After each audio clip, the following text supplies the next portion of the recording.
पैसा पोहोचू शकणार आहे।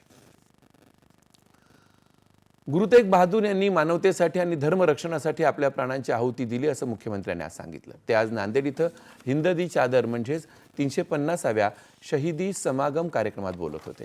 महाराष्ट्रातल्या वारकरी समुदायाचं शीख समाजाशी अतूट नातं असून संत नामदेवांच्या विचारांना गुरु ग्रंथ साहिबमध्ये महत्त्वाचं स्थान मिळालं असल्याचं ते म्हणाले।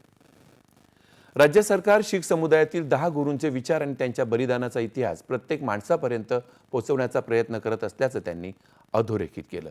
या निमित्त नागपूर आणि नांदेडमध्ये आयोजित समागम कार्यक्रम झाले असून तिसरा कार्यक्रम नवी मुंबईत होणार असल्याचं त्यांनी सांगितलं। हमारे गुरुजी की शहादत किस लिए हुई, ये फिर एक बार उस इतिहास को दोहराने का काम इस कार्यक्रम के माध्यम से हम कर रहे हैं, क्योंकि हम ये मानते हैं कि जब तक भारत का बच्चा बच्चा इस इतिहास को नहीं जानेगा, जो इतिहास को नहीं जानते उनको वर्तमान तो होता है लेकिन उनको भविष्य नहीं होता। अगर भविष्य होना है तो इतिहास भी मालूम चाहिए, और ये जो इतिहास है ये हर घर तक पहुंचाने का प्रयास इस शहीदी समागम के माध्यम से, इस शहीदी संगत के माध्यम से हम लोग कर रहे हैं।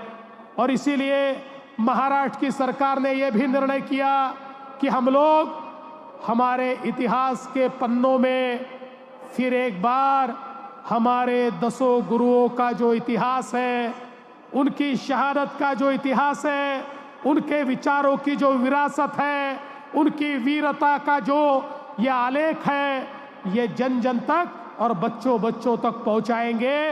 ये भारत का इसलिए इतिहास है, ये उन तक पहुंचाने का प्रयास महाराष्ट्र सरकार की ओर से हो रहा है।